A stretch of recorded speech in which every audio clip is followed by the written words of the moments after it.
Hello everybody, welcome. I'm No02 and thank you for watching this video.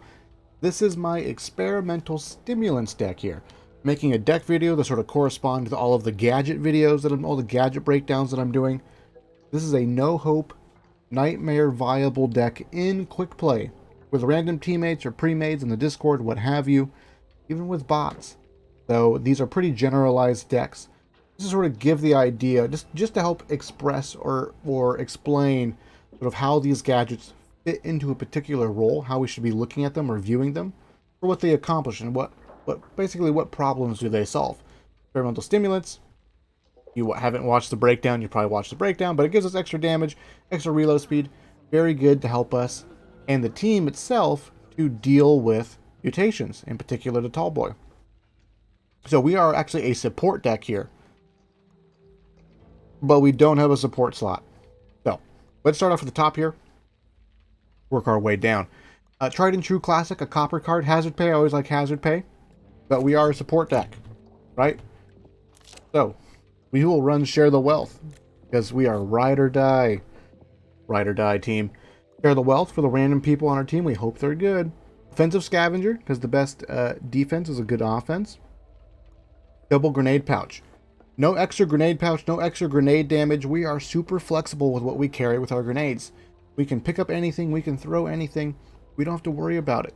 So if everyone on your team is running Expire T5, you can still run grenades. You can still run grenades, right? Because keep in mind, experimental stimulants and shredder still boost the damage overall for a grenade throw. We just need to hit the button first and then shred the target first.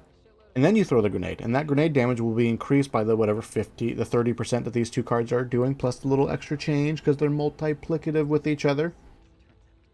But as we get into experimental stimulants, it's just bonus damage, extra reload speed. But it's not just for us, it's for the entire team if they're standing within, 10 meters, 15 meters? I don't remember the exact number.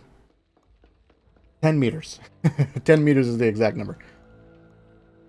And then we go into combat training, knowledge is power. And what we have here is just 4 cards, sort of the most bang for our buck damage categories. All the different damage types are multiplicative with each other. So we have base damage, we have the vulnerability damage, we have bullet damage, and then we have weak spot damage. And this sort of all those numbers sort of congeal together and get little bonuses for having our damage types diversified to this point. So we have all the damage types, but we also get extra benefits from having these diverse cards, right? So we get the bonus team damage, 30% bonus team damage, essentially. Combat training, because we're running combat training because this gadget uses AR ammo, and people running ARs in quick play is pretty dang common. I don't want to double down on running an AR ourselves, double dipping into our AR ammo. We're not running any extra ammo capacity here. We're simply popping this button when a tall boy shows up and it's threatening our team. If a tall boy shows up a million miles away and you can probably down him before he gets to you, you don't pop this, right? You don't pop this. So we need to be a little sparing with our ammo. We can't use an AR. We're either using an SMG or using a shotgun. I highly recommend the shotgun. It's hard to get your teammates to give you SMG bullets because everyone's using a sidearm that has SMG bullets in it. With that being said then, because of the lower damage per bullet that shotguns and SMGs typically have, we get more stumble value out of combat training than we do the other bullet damage cards, because the +1 bullet stumble damage is better than the extra 5% that silver bullets gives in the overall bullet damage range there, right? So just combat training, the most bang for your buck as far as like no repercussions, and you get to increase the stumble potential of your gun. Quite nice. Knowledge is power. Keep in mind, right, like we don't know exactly what throwable we're going to be carrying. We'll be flexible in that position. But essentially, if you are running grenades, we haven't invested anything really into grenades specifically. So knowledge is power will give you the information to make good grenade choices. In circumstances where our grenades are not particularly strong, do you need to throw a grenade? Do you not need to? Sort of save them up a little bit. It's a sort of nice. This is a nice card to have, and you also get to witness the power of all 4 players focus firing successfully. That 30% damage between these 2 cards is a lot of damage. So essentially with 4 cards, we provide a tremendous amount of team bonus damage, a little bit of extra stumble potential, and we know what's going on. On your mark for the extra ammo, run like hell, dash, and superior cardio. Up until this point, we've really, for the most part, only invested into dealing with mutations. The sprint speed and the extra stamina is how we're going to primarily deal with the Horde. If you guys don't know this, standing in a corner or a room is the ultimate counter to a Horde event, covering your flanks. So good positioning is all you really need in order to deal with a Horde. And though that might be a little hard on Act 5 in general, this is going to allow us to get to good safe places if we end up getting caught out in the open when a Horde event is triggered. And once we're there, for the most part, extra damage, grenades, throwables, we may or may not have them. But for the most part, if you stand in the right place, you can deal with the Horde event very, very comfortably. And we also have the inkling of being able to speed clutch the missions here with the extra sprint speed and stamina. Cold Brew Coffee, very generalized card. Love the reload speed, love this card, love sneaking this card in.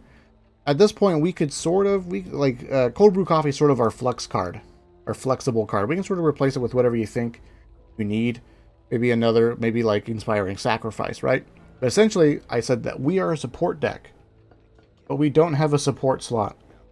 And because each of our teammates is about 1/4 of the damage potential for experimental stimulants, how do we keep them alive during a mission for long as possible?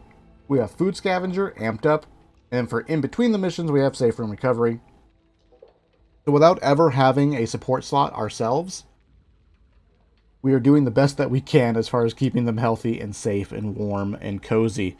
Food Scavenger amped up, Safe Room Recovery, keep our teammates healthy over the course of a mission, help them stay healthier in the long run through trauma recovery with Safe Room Recovery. Sort of love it. And then Cold Brew Coffee, just because it helps with everything, literally everything. I love it, and I miss running this card in my deck, so we have Cold Brew Coffee. Heck yeah. So pretty simple deck, just extra damage for the team to deal with mutations, flexible grenade slots, extra grenade stuff to help the team in general, extra copper, sprint speed so that we can speed clutch or stand in correct places when Horde events trigger, and then some cards to keep our team healthy over the mission. You can in theory pull out Cold Brew Coffee and put in like Inspiring Sacrifice or Going Out with a Bang. Those are potentially good cards to run to help support your team, right? Because those are cards where if one person goes down, the other team gets healthier, or the rest of the team gets coverage from a Horde event and things like that. So those are two cards to consider. Personally, I don't like investing into the team losing, but sometimes those are pretty good swing cards to have when the poopy has hit the fan.